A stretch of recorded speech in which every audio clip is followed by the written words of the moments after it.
존경하는 진해 구민 여러분, 김하용 인사드립니다. 저는 오늘 진해 구민 한 분 한 분의 꿈이 이루어지는 행복한 진해를 만들기 위해 모든 것을 바치겠다는 각오로 이 자리에 섰습니다. 여러분들의 추억과 꿈과 삶이 배어있는 이곳 진해를 이제는 제대로 된 반듯한 진해로, 여러분들이 염원하는 진해로 바꿔가고자 국회의원 선거에 출마를 선언합니다.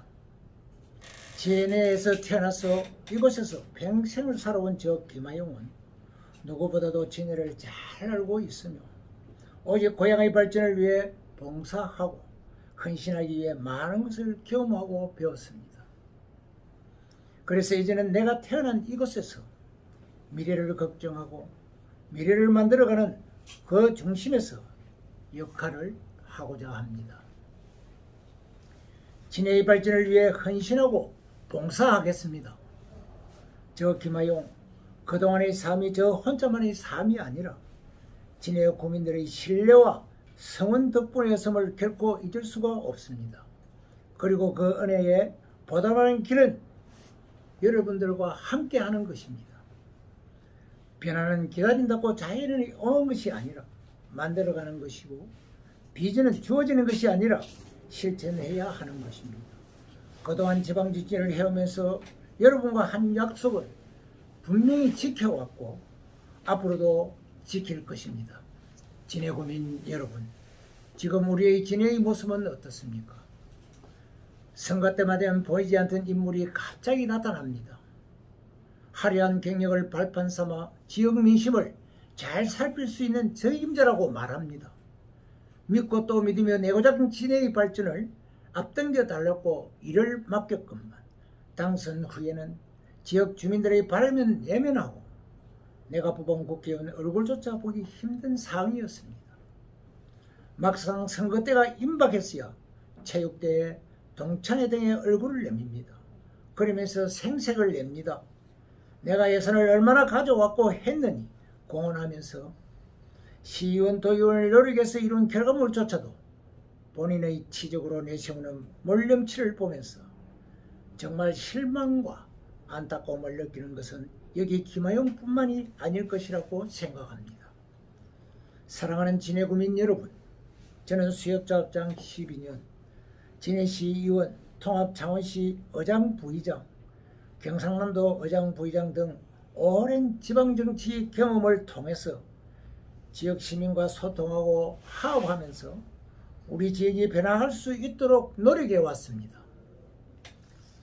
중앙에서 더 큰 일을 할 수 있는 기회를 주십시오. 지난 30년간 지방정치를 통해 터득한 경험으로 진해 구민이 감동하는 정치를 하겠습니다.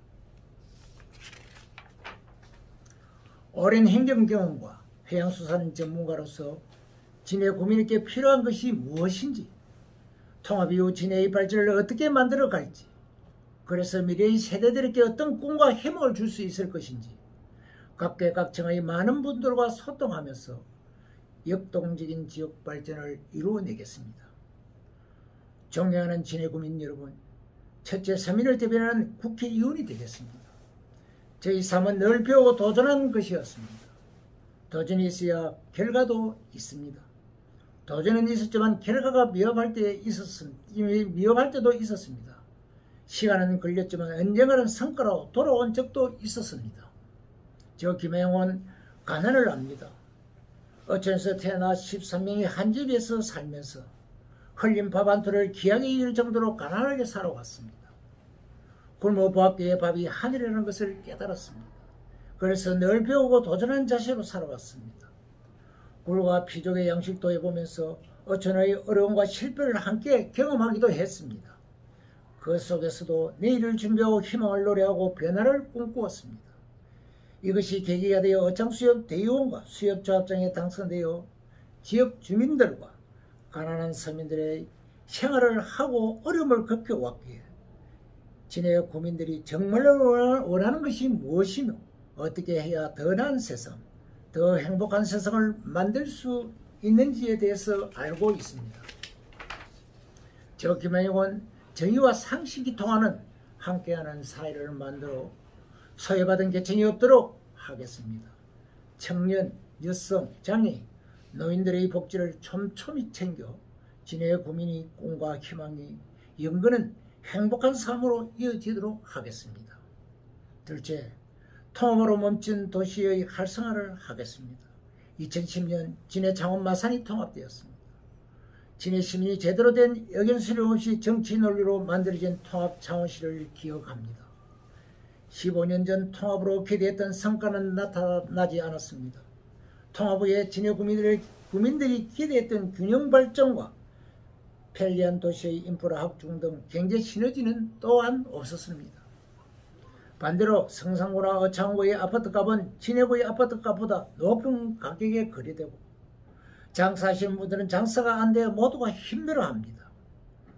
통합의 효과로 낙후된 진해의 발전을 앞당겨진다고 했는데 하나같이 상권은 위축되고 모두가 어렵다고 이야기하고 있습니다. 거기다가 새 야구장의 위치도 당초 진해를 계획했다가 2014년 정례의 개회식에서 마산으로 변경되었습니다. 우리의 진해구 출신 의원이 강하게 반발했던 것을 기억할 것입니다. 통합 후에 진해구는 도시 기능이 위축되었습니다. 사회 인프라의 편익시설은 창원에 비해 턱없이 부족합니다. 통합 후 희망을 기대했던 진해 구민들은 통합에 대한 지지 정도는 매우 미흡하다는 것을 잘 알고 있습니다. 지금 와서 통합으로 이전으로 되돌릴 수는 없겠지만 저 김하용이 더딘 발전을 정상 궤도에 올려놓겠습니다. 저 김하용이 진해 구민의 삶이 위축되지 않도록 하겠습니다. 저 김하용이 여러분과 함께 하도록 하겠습니다. 저 김하용이 시민들의 불편함이 없도록 하겠습니다. 셋째, 진해 해양 레저의 허브로 육성하겠습니다. 천혜의 자연환경을 가진 진해를 세계적인 해양 관광 레저의 도시로 거듭날 수 있도록 관광 인프라 확충에 어정 활동을 펼치겠습니다. 진해만은 이미 많은 전문가들로부터 해양 스포츠 중심 도시로 도약할 수 있는 가능성이 있다고 평가합니다. 청년들이 주축이 된 해양 레저 테크니션 교육의 양성 시스템을 구축하고 청년들이 레저 스포츠 교육 프로그램을 통하여 지역과 연계한 협력 네트워크를 할 수 있도록 해서 청년들이 진해를 떠나지 않도록 정책을 펼치겠습니다. 넷째, 중소기업 소상공인들이 지역 경제를 견인하도록 하겠습니다. 지금 대내의 여건은 녹록지 않습니다. 경기 침체, 고금리, 인플레이션이라는 삼각파도에 소상공인들의 어려움은 더할 나위 없이 큽니다. 경기 침체로 어려움을 겪고 있는 소상공인들에게는 정부 지원 사업의 사각지대를 적극적으로 해소하고 소상공인 맞춤형 컨설팅 지원도 확대하겠습니다. 쇠퇴된 지역의 상권을 활성화하겠습니다. 시장이 돌아가고 사람이 몰리고 그래서 지역 경제가 살아날 수 있도록 하겠습니다. 다섯째, 진해의 도로망 신설과 산업 인프라를 개선하겠습니다. 진해신항 신설, 진해신항 가덕공항 연결 도로망 구축 등을 통해 산업과 관광을 연계한 도심 교통망을 추진하고 산업단지의 노후한 도로 등 기반 시설을 개선해 나가겠습니다. 창원에 비해 상대적으로 대중교통이 불편한 진해 구민들이 편리하게 이용할 수 있도록 부산 진해 대중교통 노선을 정선하여 진해 구민들의 생활 여건을 개선하겠습니다. 여섯째, 진해신항 조기 착공, 경남항공공사 설립 등 글로벌 물류 플랫폼을 완성하겠습니다. 진해신항을 조기 착공하여 2040년 21석 선석이 완공되면 경남이 36개 선석을 소유하게 되어 물동량에서 주도권을 가지게 됩니다. 지금까지는 항만이 부산에 집중됨에 따라 브랜드 및 경제적 가치를 부산이 독점해 왔고 이에 따른 경남 어민 등 도민들의 소외감은 높았습니다. 경남항공공사를 설립하여 항만을 통한 경제적 혜택을 진해가 가져올 수 있도록 하겠습니다. 진해신항 가덕도 신공항 내륙철도와 연계하여 미래 성장 동력인 동북아 글로벌 물류 거점 플랫폼이 완성되면 일자리 창출과 지역 경제 활성화로 진해가 물류 산업의 전쟁 기지가 될 수 있도록 최선의 노력을 다하겠습니다. 일곱째, 진해 구민의 힐링 여가 공간을 조성하겠습니다.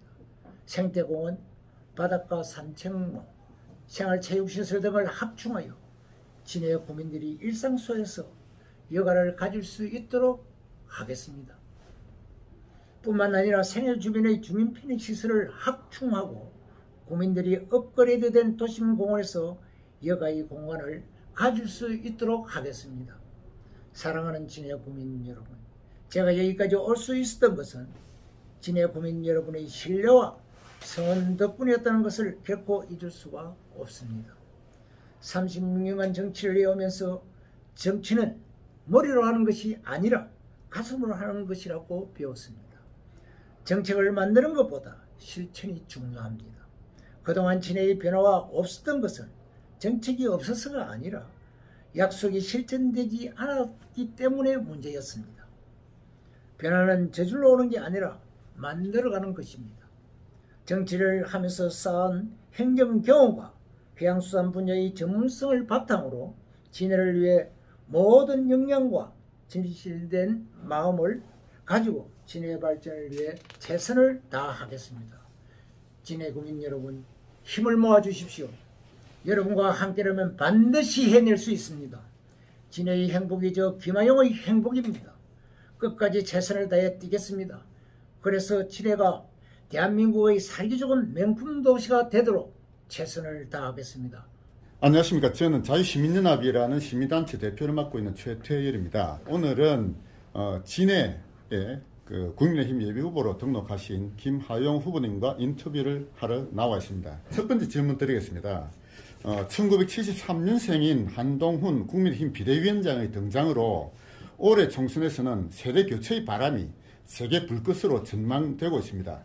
후보님은 1950년생으로 한국 나이로 올해 75세입니다. 국회의원이 되기에는 나이가 많다는 지적이 있는데요. 이게 대해서 어떻게 생각하시는지요? 저도 인정은 합니다. 그러나 제가 움직일 수 있었던 원동력은 지방정치를 해오면서 우리 진해 국민들이 2010년 통합 이후에 멈춰선 진해가 이대로 가서는 되지 않겠다. 내가 바라보고 있는 이 모든 경험을 통해서 이제는 변해도 빨리 우리 진해 국민들이 뭔가 이제 하나의 또 국민으로서 또 진해가 발전할 수 있도록 함께 힘을 모아 나가야 되겠다. 또 그래가 제가 경험했던 지방정치의 경험을 통해서 또 제가 나서 경험했던 이 진해를 보고 듣고 왔던 진해를 이제는 어떻게 발전되어야 한다는 오랜 시간 동안에 그려왔던 그림들이 머리에 무수히 있기 때문에 이 진해 국민들과 함께라면 저는 꼭 이 진해가 우리 대한민국에서 제일 살기 좋은 명품 도시로 거듭날 수 있겠다 하는 생각에서 제가 이번에 꼭 국회의원에 당선돼서 이 모든 것을 우리 국민들과 함께 이 진해를 아름다운 도시로 만들어 가야 되겠다는 그런 생각을 가지고 있습니다. 그러나 또한 저희 어떤 나이에 비례해서 어떤 후보보다도 100m 달리기를 하든 또 내지는 또 산에 산행을 하든 아직까지는 한 10년간 더 아주 왕성하게 정치를 할 수 있다는 용기와 힘이 있기 때문에 저는 이번에 국회의원으로 출마를 해서 이런 많은 경험을 통해서 앞으로 우리 진해를 발전시키는데 그 중요한 역할을 해야 되겠다라는 생각으로 출마를 결심하게 됐습니다. 두 번째 질문 드리겠습니다. 최근 경남 MBC에서 실시한 여론조사에 의하면 현재 진해의 현역 의원에 대한 교체 여론이 훨씬 높았습니다. 그러나 민주당 후보와 1대1 대결에서는 다른 후보들이 민주당 후보에 큰 차이로 진다는 여론 결과가 나왔습니다. 후보 교체가 필요하기는 하나 그렇게 하면 승리하기 어렵다는 그 결과를 어떻게 받아들여야 할까요? 이제는 지역민이 진해를 잘 아는 민들이 정말 소통하면서 국회를 이제는 가서 신분권으로 해줘야 된다. 이런 어떤 부분으로 만들어져 왔던 사항이고 또 지금 이제 민주당과의 1대1 어떤 대결에서의 어떤 이야기들은 이제 이 지역에서 또 선거를 통해서 지금까지 제가 근 한 30년간 또 많은 사람들과 소통하면서 지내왔기 때문에 또 거기에서는 지금 이달권 후보와의 어떤 경쟁, 또 박충덕 후보와의 경쟁, 또 저와의 또 김주동과의 경쟁, 이런 부분에서 저는 누구하고 1대1의 어떤 승부 같으면 제가 해왔던 많은 선거의 경험과 또 어떤 마음으로 앉는 진해 국민들의 마음을 한때 묶어서 저 김하용이라면은 충분한 성산이 있다고 저는 그렇게 생각하고 있습니다. 다음 질문 드리겠습니다. 선거관리위원회의 정보 공개 내용을 보면 후보님 전과가 하나 있는 것으로 나타나 있습니다. 전과의 구체적인 내용을 말씀해 주시고 국회의원으로서 혹시 결격 사유는 아닌지 해명을 좀 부탁드리겠습니다. 2007년도에 음주운전입니다. 음주운전인데 그때 당시 이제 늦게까지 지인들과 이제 술을 한잔하고 가다가 이제 그 조그마한 어떤 접촉 사고가 있었는데 그것이 이제 벌금으로 이어져서 전과가 한 게 있는 걸로 그래 알고 있습니다. 예, 그래서 앞으로는 어떠한 일이 있어도 술을 먹으면은 이때 절대로 운전을 해서는 안 된다는 게 그 이후로 살아온 저의 생각입니다. 다음 질문은 후보님으로서는 조금 아픈 질문이 될지는 모르겠습니다만 그래도 꼭 짚고 넘어가야 되겠다 싶어서 질문 드리겠습니다. 후보님의 경력을 보면 한나라당, 민주당, 바른미래당, 국민의당, 국민의힘 등 여러 정당들을 입당 및 탈당한 전력이 있습니다. 그에 따라서 자신의 신념을 지키기보다는 그때그때 시류에 따라 소속 정당을 옮겨 다닌 철새 정치인이라는 평판이 있을 수도 있다고 봅니다. 그에 대한 후보님의 반론을 부탁드립니다. 저는 한나라당으로 있으면서 진해가 통합되는 것을 진해 시민들의 의사에 의해서 만들어져야 된다. 그렇게 생각을 했고 그것이 관철되지 않았기 때문에 저는 그때 당시 한나라당을 탈당하고 무소속으로 통합창원시의회에 들어갔습니다. 그러던 차 제가 이대로는 안 된다. 지금 통합을 해서 진해가 옛날 조상 때부터 만들어 왔던 집안을 다른 데 넘기고 그 집안이 훼손된 과정에서 내가 할 수 있는 것은 국회 가서 법을 다시 만들어야 되겠다 해서 국회의원에 출마를 하기 위해서 통합창원시에 무소속으로 당선돼서 1년 6개월 후에 내가 사퇴를 하고 그때 당시 민주당에서 네가 오면은 공천을 주겠다라는 그런 어떤 그 가식적인 약속하에서 제가 출마를 하게 됐습니다. 출마를 하고 난 뒤에 가서 보니 전부 다 지인 자기들의 어떤 그런 부분으로 정치를 하다가 보니까 다시 탈당을 하고 출마를 해가지고 그냥 중간에 가다가 김성찬 의원이 당선되는 걸로 해서 저는 사퇴를 중간에 선거를 하다가 사퇴를 하게 되는 계기가 됐고 아무 당도 없이 있던 차 그때 당시 2012년도인가 그때 저 안철수 의원이 실행위원을 여기다가 만들게 됐습니다. 그때 당시만 하더라도 안철수 의원이 정말 순수하고 저런 어떤 과학자나 저런 학식 있는 사람이 대한민국을 이끌면 정말 우리나라가 편해지겠다. 이런 어떤 생각에서 그 당에 들어가게 됐습니다. 그 당에 들어가서 그때 대통령 출마했을 때 바른당인가 그때 그 민주당에 통합되면서 그쪽에 가면서 우리는 자동적으로 전부 다 탈당을 하는 어떤 그런 경우가 됐습니다. 그래서 지금까지 시의원으로 이선을 하면서 무소속으로 있었죠. 무소속으로 있으면서 그 부의장, 의장 선거를 치러내고 그래가 의장에 당선되고 부의장에 당선되고 그래서 이제 그걸 마무리하게 됐는데 도의원으로 가면서 민주당에서 그때 당시 이제 지금 현재 우리 지역구에 도의원이 의장뿐이니까 의장이 꼭 와서 도의원에 좀 역할을 해주면 좋겠다. 이제 그런 어떤 측면에서 다시 이제 민주당에 가서 그때 당시 모든 바람은 또 민주당으로 쏠리던 그런 때였습니다. 그래서 저는 그때 당시 이제 무소속에 있으면서 민주당에 이제 들어가게 됐죠. 민주당 그래서 이제 당선이 됐는데 당선이 되고 난 뒤에 의장 선거를 통해서 경상남도 의회가 얼마나 시끄러웠습니까? 그래 하면서 제명이 됐죠. 민주당에 제명이 되고 또 이제 안철수가 대통령 후보로 나오게 된 그 계기가 되어가지고 거기에 경상남도 선대위원장을 맡게 됩니다. 그 선대위원장을 맡으면서 국민의당인가 그때 이제 들어가면서 이제 다시 안철수가 국힘하고 통합이 되면서 자동적으로 지금 현재 국힘으로 전부 당원들이 전부 다 그쪽으로 이름을 다 올리게 된 동기거든요.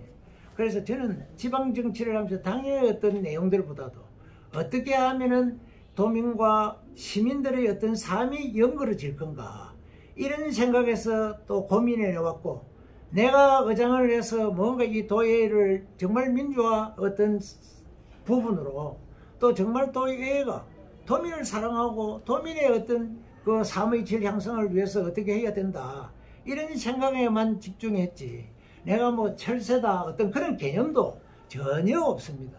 저는 집안이 원래 보수적이고 원래 아버지 김차규가 교육위원을 하고 또 뭐 여러 가지 많은 어떤 팔각계 회장도 하시고 많은 어떤 부분으로 업적을 남기고 돌아가셨지만은 그래도 이 집안이 지금까지 보수의 어떤 아이콘으로 역할을 지금까지 해왔습니다. 그런 어떤 과정 속에서 어째서 본의 아닌 어떤 내용에서 왔다 갔다 하게 된 부분인데 그런 사람들이 이야기할 때마다 저는 그렇게 생각을 합니다.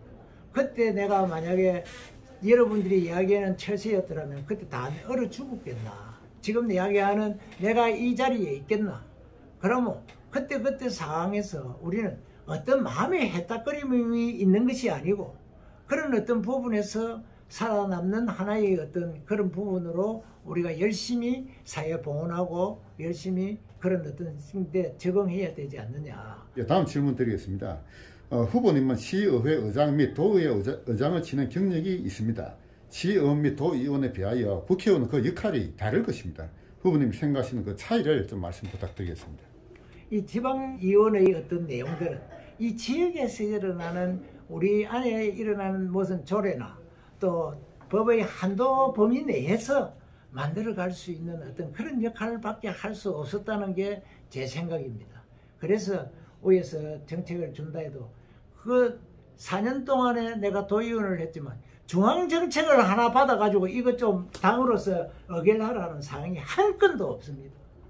그래서 국회에 가면 이제는 정당과 정당의 어떤 공약과 국민에 대한 어떤 내용들이 이제 만들어지고 또 그거를 경험했던 걸 살려서 이제는 국회에서 법도 제정하고 또 그래서 이 나라의 경제에 도움이 되고 우리 국민들이 질적 형성과 또 나아가서는 어떤 다른 국가 간의 경쟁력에서 이길 수 있느냐 이런 것이 이제 피력된다고 저는 생각을 하기 때문에 국회에 가서 뭔가 정말 왕성한 국회의 어떤 의회 활동을 통해서 정말 우리 대한민국이 좀 더 나은 사회, 좀 더 잘 맞다듬어지는 사회, 또 화합과 또 전체적으로 또 우리가 국민을 위한 정치를 할 수 있는 그런 부분으로 만들어져 가야 되는 것이 우리들의 역할이 아닌가 그렇게 생각하고 있습니다. 예, 다음은 우리 역사에 대한 몇 가지 좀 질문을 드려보겠습니다. 일제시대에는 민족사에서 지워져야 할 치욕스러운 수탈의 시대라고 보는 관점과 비록 이민족이 지배하였지만 사기업의 육성과 개인의 권리 자각이 태동된 근대화가 시작된 시대라는 관점이 있습니다. 후보님의 견해는 어떠하신지요? 물론 지금 현재 일제시대의 또 식민지로서 치욕은 분명한 치욕입니다. 국가적인 치욕입니다. 그러나 왜 치욕적인 국가가 됐느냐? 이거는 우리 자국민의 전체적인 힘이 모자랐기 때문에 너무 나라에 침략을 당했지 않느냐. 그 침략 속에서 많은 어떤 문물을 받아들이고 또 많은 산업화, 많은 또 기반시설 이런 부분들도 상당히 저는 있었다고 생각을 합니다. 그러나 지금은 이제 시대가 과거의 어떤 그런 치욕이나 또 그런 데 얼매이가 있을 때가 아니고 과거가 지나간 걸 거울 삼아서 더 튼튼한 국가 또 나아가서는 미래에 이제 다시는 그런 치욕적인 다른 나라가 침범도 못하는 그런 강대국의 어떤 모습으로 우뚝 설 수 있는 것이 지금 현재의 우리 대한민국이라고 생각하면서 과거에 너무 그런 거는 치우치지 말자.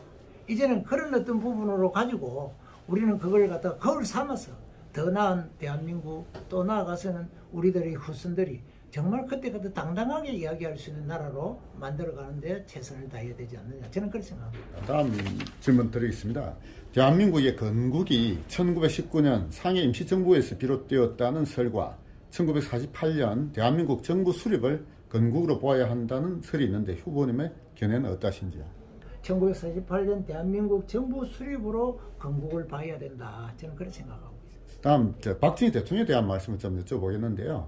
박정희 대통령이 경제적으로는 엄청난 성공을 거두었지만 정치적으로는 5.16 군사 쿠데타와 1972년 유신 헌법 제정 및 그에 수반되는 여러 긴급 조치 발동 등으로 독재 정치를 하여 민주주의로 후퇴시켰다라는 평가가 있는데 이에 대한 후보님의 견해를 부탁드리겠습니다. 지금 박정희 대통령의 어떤 경제 발전에 대해서 대한민국에 누가 아무도 더 이상 반론을 제기할 수 있는 어떤 상황은 저는 아니라고 그렇게 생각을 합니다. 그러나 그때의 어떤 상황 정황들이 여러 가지가 혼란스러웠고 또 독재라는 어떤 그런 어떤 내용들보다도 니들로서의 이 어렵고 힘든 이 나라를 이제는 보릿고개에서 정말 우리나라가 독일 강부로 보내서 독일 사람의 그 시체를 전부 다 손으로 엮으면서 거기서 어떤 경제의 어떤 그 효과를 또 거기에서 가지고 왔던 많은 어떤 그 희생의 어떤 부산물로 우리나라가 발전하는 계기를 보면서 박 대통령이 얼마나 많은 눈물을 거기에 가서 흘렸습니까? 그런 어떤 속에서 만들어진 것이 오늘의 우리 대한민국인데 어떻게 보면은 이 대한민국을 이제는 어떤 정치의 어떤 그런 어떤 독재다 또 지나왔다 이런 내용들보다는 그런 어떤 그 새마을운동이나 그 외에 많은 부분을 해서 아시아에서 그때만 70년대만 해도 우리가 버마나 또 내지는 말레이시아, 필리핀에 비해서 우리나라 경제가 뒤틀어져 있었습니다. 그런데도 지금은 비교할 수 없는 것만큼 이렇게 이제 국민들의 수준과 경제 성장을 이루어낼 수 있었던 계기는 박정희 대통령의 탁월한 어떤 지도력과 또 그런 어떤 관심을 가지고 했던 어떤 결과물이 아닌가. 그래서 우리 국민들이 배우고 또 그래서 세계로 뻗어나갔던 계기가 됐던 어떤 그런 시점이라고 생각하기 때문에 독재다. 그때 있었던 어떤 정황, 지금의 어떤 민주화의 운동 속에서는 그런 것이 불가능하죠.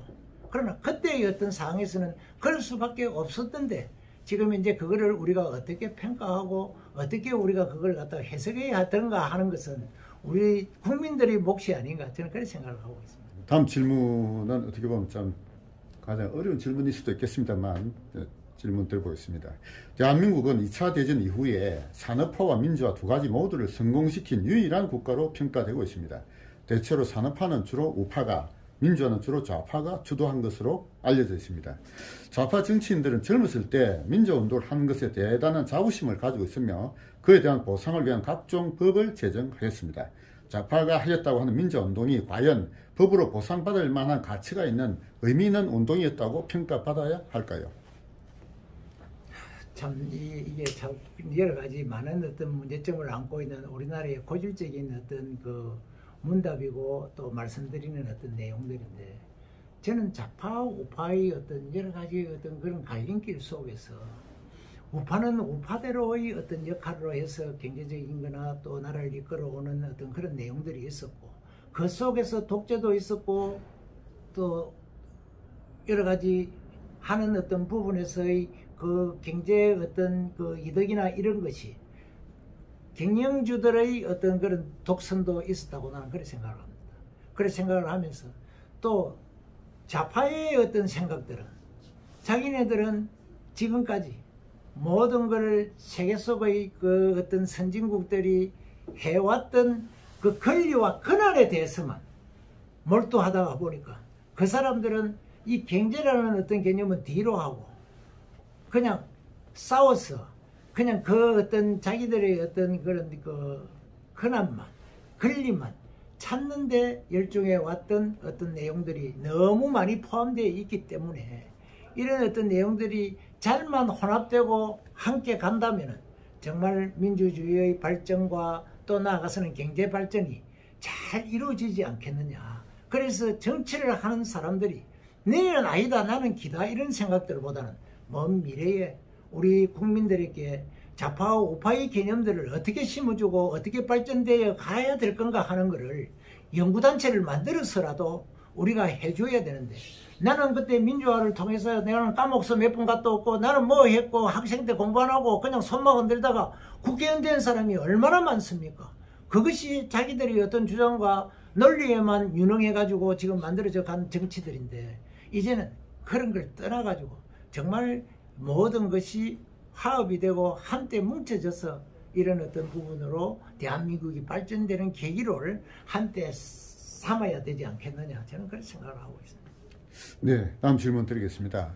혹시 서울의 봄을 영화를 보셨는가요? 저는 보지 못했습니다. 보지 못하셨구나. 예. 지금까지 1200만 명이 넘는 관객을 모은 영화인데 그 주된 줄거리는 12.12 사태를 일으킨 전두환 보안사령관은 반란군의 수괴이고 그를 막은 장초한 수경사령관을 영웅으로 묘사하고 있습니다. 이에 대한 후보님의 의견은 어떠하신지요? 저는 전두환 대통령이 그래도 12.12 사태에 저음해서 그래도 여러 가지 어려운 여건 속에서 그나마도 박정희 대통령의 어떤 후배 뒤에 있었던 정책들을 하려고 상당히 많은 노력을 했다라고 저는 생각하고 있습니다. 생각하고 있는데 그 사람이 행해왔던 여러 가지 어떤 그 독재라든지 또 권력 남용이라든지 그 외에 많은 부분들이 국민들로 하여금 많은 어떤 지탄의 대상이 되고 있다고 생각은 하고 있습니다만은 그때 그 상황이 어떻느냐. 저도 그 5.18 그 사건 때 전라도에 있었습니다.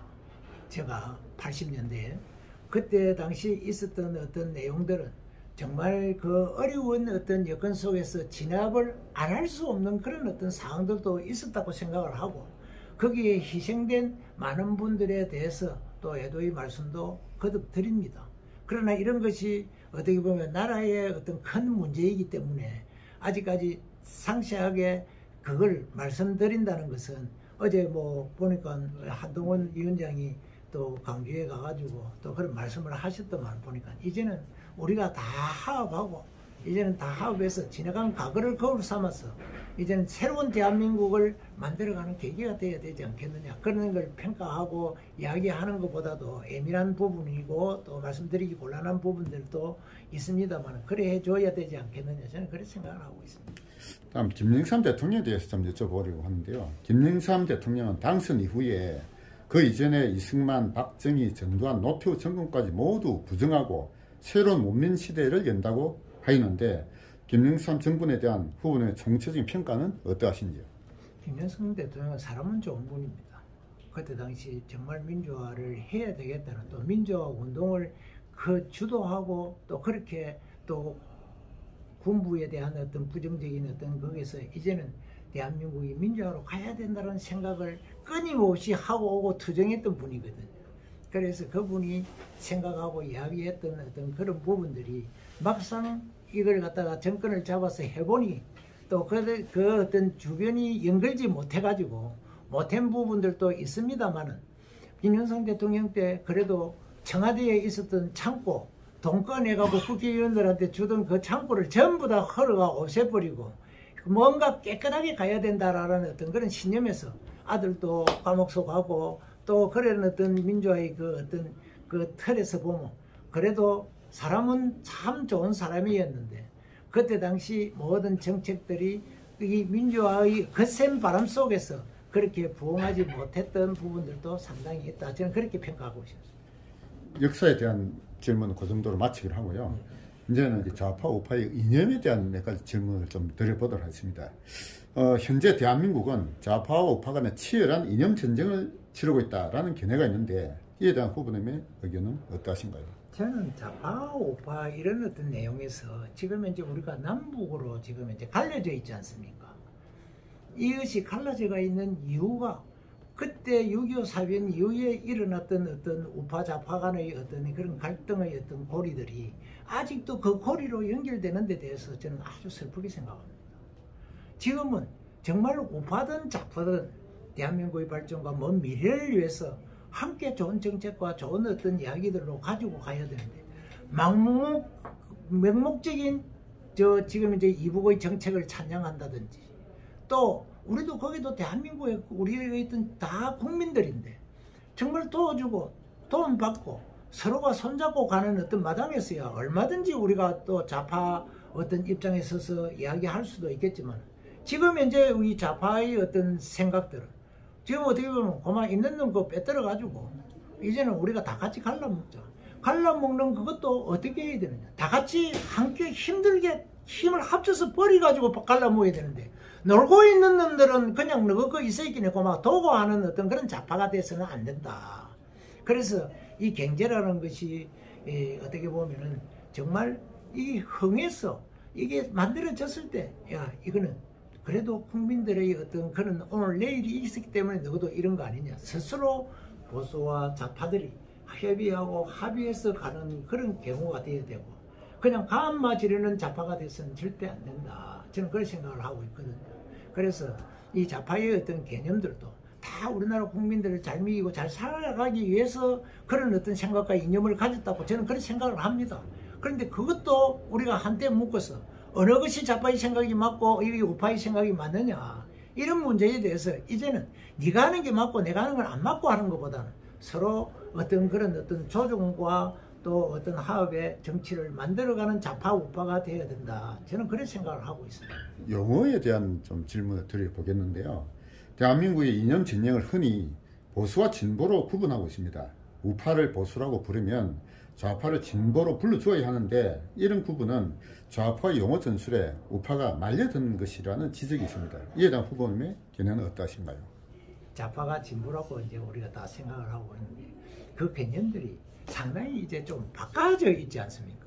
진보는 진정 앞으로 우리가 나아가기 위한 진보의 어떤 형태의 틀을 갖춰야 된다고 저는 그 생각을 하고 있기 때문에 그 진보라는 개념이 정말 우리가 생각도 못할 만큼 빨리 지금 현실을 받아들이고 한 발짝 더 전진하자는 그런 뜻에서 진보의 어떤 그런 목적이 나는 있다고 보고 보수는 이걸 모든 걸 합리적으로 또 인원하고 또 두드려서 또 전체적인 먼 미래를 보면서 우리가 이걸 만들어 가자 하는 것이 지금 보수의 어떤 개념이라고 저는 그렇게 판단하고 있습니다.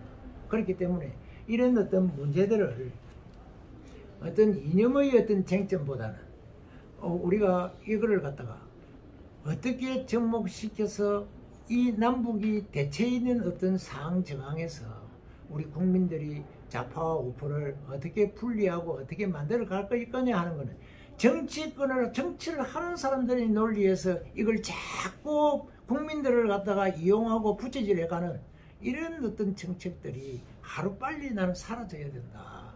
저는 그렇게 생각을 하고 있습니다.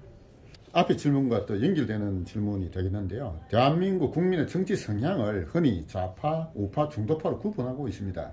그래서 우파가 승리하기 위해서는 중도파를 흡수해야 한다고 하는데 중도파를 흡수하기 위한 전략은 어떠하여야 할까요? 국민들의 수준도 상당히 높다고 생각합니다. 지금 현재는. 이제 정치인들보다 한 수 더 뜨고 많은 것을 보고 듣고 또 이야기를 듣고 하기 때문에 오히려 국민들이 그 정치 수준이 저는 더 높다고 생각합니다. 그래서 이런 어떤 부분을 중도층에 있는 지금 유권자들을 어떻게 흡수해야 될 건가. 편안하고 또 앞으로 나라가 발전하는 계기가 되는 어떤 그런 정책들이 눈에 보이고 진실해야 된다고 저는 그렇게 생각합니다.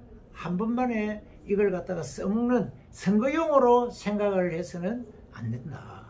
이제는 정말 중도와 또 내지는 보수의 어떤 객집이라든지 또 진보와 또 중도의 어떤 객집이라든지 이런 어떤 부분들이 정치하는 사람들의 그 눈과 귀, 입 모두가 정말 저 사람들이 정말 하려고 하구나 정말 진실이구나 하는 그런 부분이 있을 때 중도파의 민심을 흡수할 수 있지 않느냐 저는 그렇게 생각합니다. 박근혜 대통령이 후보 시절에 중도파를 흡수하기 위하여 김종인의 경제민주화론을 채택하였는데 그 정책이 잘못되었다라는 견해도 있습니다. 이에 대한 후보님의 의견은 어떠하신지요?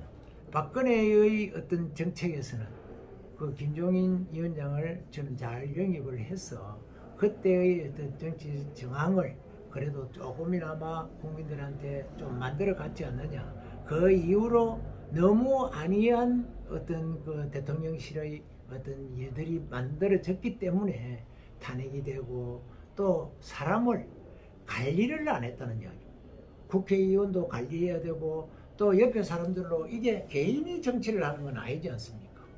그래서 이걸 함께 만들어 가야 되는데 대통령실에 어떤 그런 갇혀져가 있는 전체적인 국회의원들의 또 당 소속 의원들을 그냥 내버려 두고 이건 앞으로 이래서는 안 된다는 그런 어떤 팽배 속에서 지금 이제 박근혜 대통령의 어떤 실패작이 나오지 않았느냐 저는 그렇게 생각을 하거든요. 그래서 그게 진정 같은 어떤 당의 어떤 논리에서 화합하고 단합해서 계속적으로 이런 어떤 환경이나 또 만들어져가는 과정을 대화로서 소통으로서 여러 가지 정책들을 함께 논의하는 것이 절실히 그때 필요했다. 저는 그렇게 생각합니다. 다음은 구체적인 정책에 대한 말씀을 두 가지만 좀 여쭤보겠습니다. 상속세는 이중과세이며 과도한 상속세로 인하여 가업 승계가 제대로 이루어지지 않고 있고 경쟁 마인드를 저해하고 있어 결과적으로 경제 성장을 저해하는 주된 요인으로 보는 견해가 있어서 상속세를 폐지해야 한다는 견해가 있는데 이에 대한 후보님의 의견은 어떠하신지요? 저는 이 상속세라는 것이 정말 기업이나 또 내지는 우리나라 경제를 이끄는 여러 가지 정책들을 또 상속을 할 때 저는 내야 된다고 그렇게 생각을 합니다. 그거는 개인의 어떤 생각에서 만들어진 그것도 있겠지만은 이 국민들이 하나하나 그런 어떤 부분에 염원해서 그런 많은 어떤 그 돈들이 만들어지고 있는데 그거를 국가에 헌납하지 않고 그 자기 어떤 후계자에게 그걸 전부 다 물려준다 그런 내용으로 가서는 나는 국가의 운영면에서나 또 여러 가지 또 국민들의 정서에는 안 맞다고 생각하고 조그마한 어떤 중소기업이나 또 내지는 뭐 50억 미만이라든지 이런 어떤 부분에 대해서는 상속세를 없애야 된다고 저는 그렇게 생각을 합니다. 그 어떤 사람들의 열정과 그 사람들이 거기까지 오기까지는 물론 그 재벌들의 어떤 기업 그 경영 형태는 뭐 물론 잘 그 사람들도 똑같은 고통과 그런 어떤 노력으로 의해서 만들어졌지만은 지금 현재 한 20억, 50억 이래 되는 어떤 기업인들이 밤낮을 자도 안 하고 정말 열심히 만들어서 이렇게 만드는 거를 이 어떤 그때 이제 어떤 이 궤도에 올라설 나이가 되고 이제는 나이가 들어가고 물려줘야 될 시기가 곧바로 도래가 돼버리거든. 그러면 그 사람들이 그렇게 땀 흘리고 피땀 흘려서 경제에 이바지해 왔는데 그것을 상속세라는 명목으로 50% 60% 내보고 나면은 그 사람들이 해왔던 어떤 부분에 대해서 오히려 더 경제에 미치는 영향이 더 많이 있다.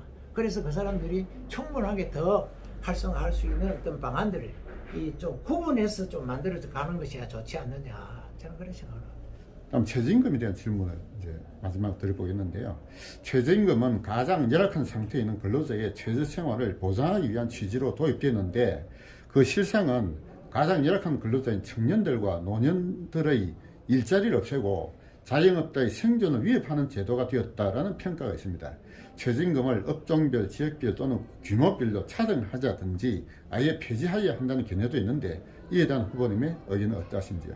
앞뒤 사업주들의 지금까지 해나온 형태나 또 운영을 보는 것 같으면 최저임금은 해야 된다고 보는데 이제는 벌써 우리 국민들이 임금이 얼마 주느냐 안 주느냐 하는 건 자기들의 선택 과목이거든. 일 잘하는 놈은 돈 더 많이 주고 또 노는 놈은 이제 가서 놀아라 하고 이런 그런 이제는 시기가 왔지 않느냐. 그래서 최저임금이다 무엇이다 하는 어떤 그런 부분들이 오히려 지금 이제 외국인 노동자들이 나는 그 사람의 어떤 그런 그걸 그 뭐 외국인이 돼 가지고 임금을 작게 주자 하는 어떤 내용은 아니고 그런 어떤 내용에서 제일 그만 무슨 일이든지 하고 있는 외국인 노동자들이 거의 다 지금 현재 이 임금을 가지고 가는 어떤 그런 형태로 또 우리나라 청년들은 일 안 해도 실업수당이라는 게 있어가지고 그냥 일 좀 며칠 조금 하고 나면 한 6개월 하고 나면 또 거기서 실업수당 받아가 외국 나가고 이런 어떤 잘못된 정책들은 하나하나 분석을 해서 우리가 만들어 가야 되지 않느냐.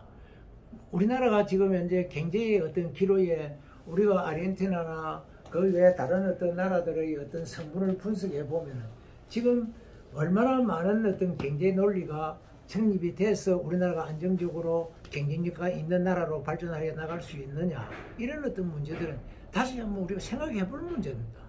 그래서 저는 그만큼 프랑스 같은 나라에서도 아르헨티나에 가서 돈 벌이러 가는 그런 어떤 내용으로 그때 한참 그만큼 그 경제 성실을 이루었던 아르헨티나가 복지 그 외에 뭐 지금 현재 국민들의 요구 조건 그 외에 그냥 여러 가지 어떤 문제점으로 해서 지금 그 상황 정황들이 어떻게 돼가 있습니까? 그런 어떤 걸 우리가 선진국 또 해봤던 나라들이 가는 정책들을 분석해서 그러면 이 나라는 또 앞으로 몇 년 후에 어떻게 갈 건가 하는 거를 미리미리 우리가 짚어서 정책들을 만들어내고 국민들의 어떤 정서를 만들어서 함께 노력하고 함께 임금을 받아가는 그런 어떤 정책들이 만들어져야 되지 않느냐 저는 그렇게 생각을 하고 있습니다. 이번에 예비후보 등록을 결심하게 된 각오의 말씀 다시 한번 부탁드리고요. 만약 공천에서 탈락될 경우 공천된 후보의 당선을 위하여 적극적으로 협조해 주실 것인지 말씀 부탁드립니다. 공천 탈락되면 당연하게 공천 받은 사람에 대해서 최선을 다해서 도와드려야죠. 예, 도와드리고 아무튼 제가 만약에 낙선이 된다 하더라도 저는 조금이라도 후회하거나 또 내지는 그걸 내가 아쉽다 없다 그런 거는 오랜 정치를 해왔기 때문에 그런 거는 생각 안 하고 있습니다. 내가 최선을 다해서 그것이 부족할 때는 그거는 우리 진해 국민들의 선택이니까 받아들이고 또 내가 가는 길은 또 뭔가 또 후보자를 당선시키는 길로 가야 되지 않느냐 저는 그렇게 생각하고 있습니다.